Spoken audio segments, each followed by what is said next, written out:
esta segunda parte vamos a concentrarnos en la topología, es decir, en las cualidades que definen a la superficie como un problema de continuidad.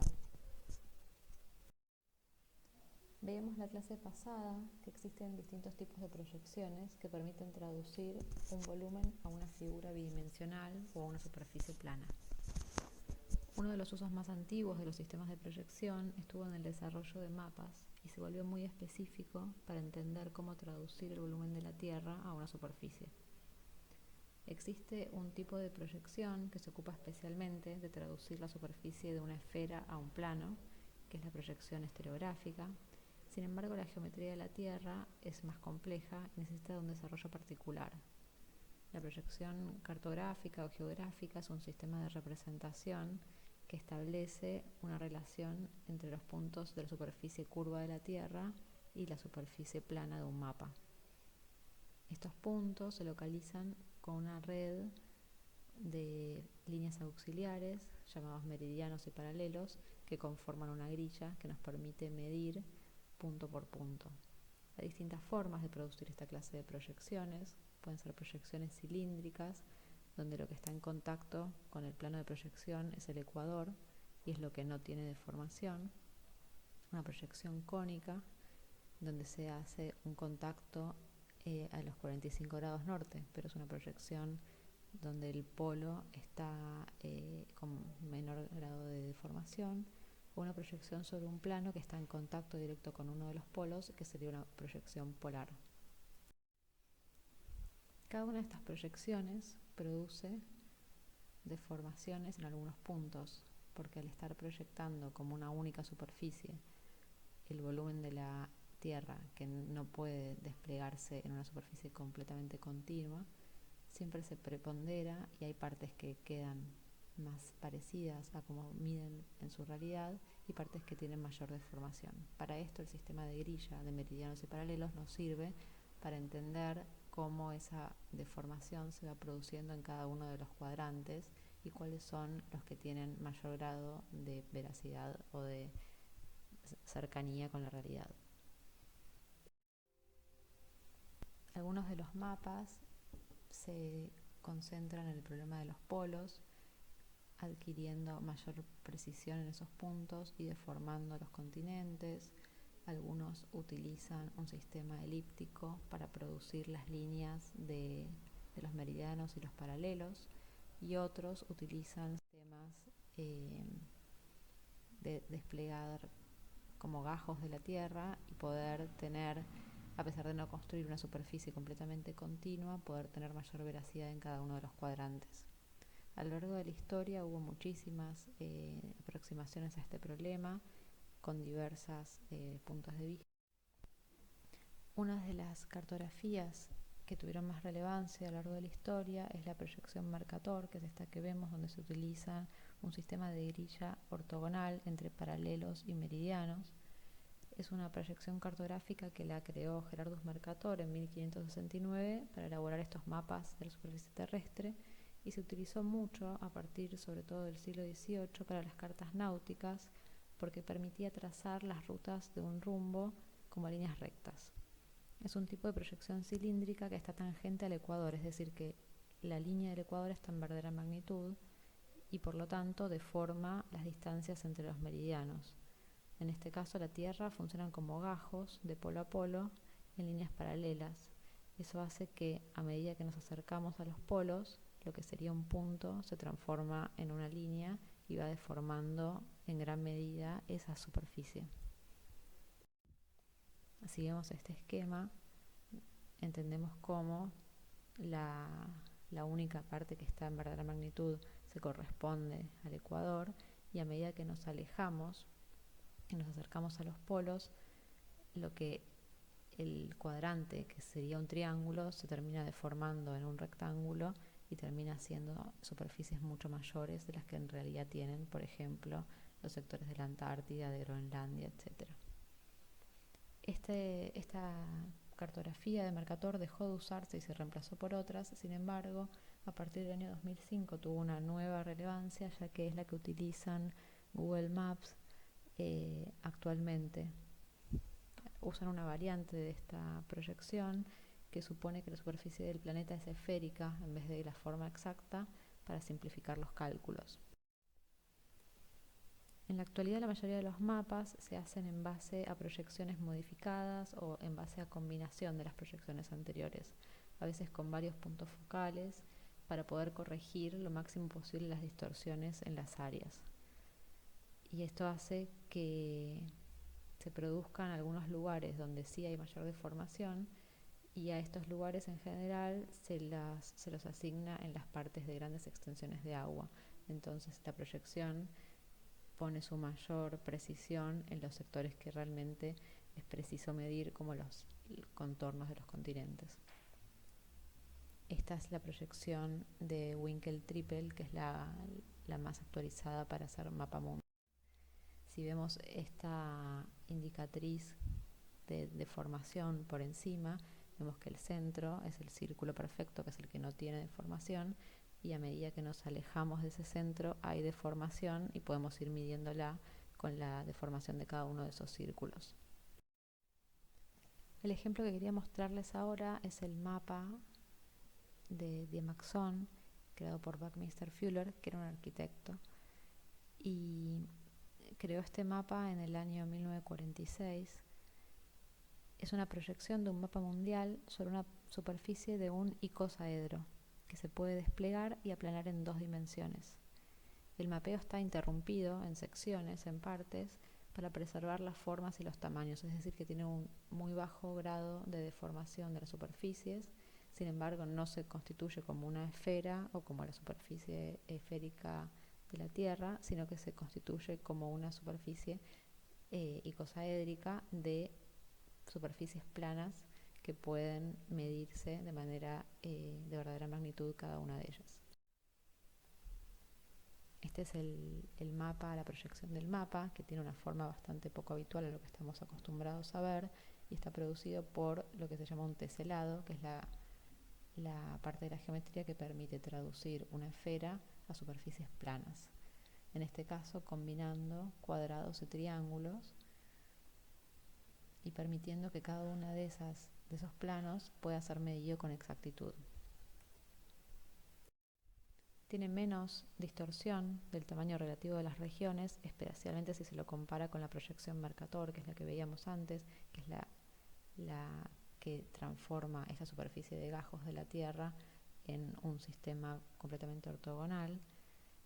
Particularmente lo que hace Fuller es aplanar el problema de la traducción de la esfera al plano, eliminando y haciendo discontinua la relación entre parte y parte.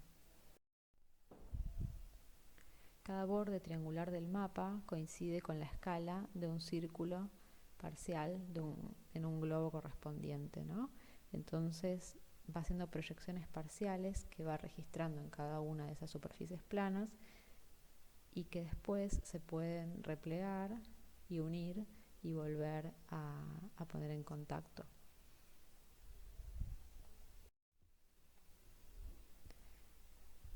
Esto permitía recortar cada una de las caras y unirlo de distintas formas, y cada una de estas formas de volver a plegar la superficie producía una nueva lectura. El rasgo distintivo del mapa Dymaxon es que no tiene una dirección que vaya para arriba. Fuller dijo con frecuencia que en el universo no hay arriba y abajo, no hay norte ni sur, solo hay dentro y fuera. Entonces esto significa que el mapa es un mapa asociativo. Él puede volver a redefinir de qué manera unir las caras entre sí, ya que siempre quedan algunas superficies vacías. Entonces la forma de reunirlas va a implicar una lectura del mundo. Por ejemplo, ahí vemos con las mismas piezas una lectura donde lo que se prepondera es la masa de agua, que queda toda unificada y los continentes quedan dispersos, o una segunda lectura donde se unifica toda la masa terrestre y la masa de agua queda en el borde dispersa. Esto implica claramente dos formas de comprender al mundo. Y eso es lo interesante de este mapa, que permite ser interpretativo. El mapa de Fuller fue publicado en la revista Life en el año 43, donde tenía varios ejemplos de uso y una sección donde se podía recortar, plegar y armar su propio globo terrestre. Me interesaba como entenderlo como ejemplo, como este ejemplo de cómo la proyección geométrica y la descripción implica además una interpretación y un proyecto sobre eso, entender que al desplegar y reunir las partes estamos haciendo una lectura y estamos haciendo una asociación que nos va a implicar un tipo de pensamiento sobre el problema. Con este ejemplo flotando en nuestras cabezas, quería proponerles hacer un recorrido por un segundo edificio. En este caso es un edificio del estudio OMA de Rem Koolhaas y Elim Van Loon, que es la Casa de la Música en Porto, del año 2005. Está en el centro de Portugal. Está ubicado en un sitio central de la ciudad, frente a una plaza, y al igual que veíamos en la Casa del Fallo, se pone en relación con un entorno denso, de una arquitectura más tradicional, y que también se conforma con un volumen que está exento, que podemos recorrerlo en sus 4 lados, pero ya no podemos asociarlo a una geometría conocida. No podríamos describirlo como un prisma o como un cilindro o como una pirámide, ¿no? Tendremos que usar un poco más de palabras para poder describir de qué se trata este volumen. El edificio contiene 2 salas de concierto, una grande y una de menor tamaño, y podemos ver en estos modelos, en estas maquetas, cómo entender esta primera operación que define un sistema de lleno y un sistema de vacíos. El volumen, que es la sala propiamente dicha, adentro del volumen general del edificio, como si pudiéramos extraerle una parte de ese sólido para crear el vacío que implica el volumen de la sala interior. Y una serie de operaciones que van definiendo la forma exterior, agregando y quitando material, casi como si estuviéramos tallando una roca. En estos planos se ve bien esta relación entre el volumen de la sala y la envolvente, casi como si fuera un vacío excavado en un sólido.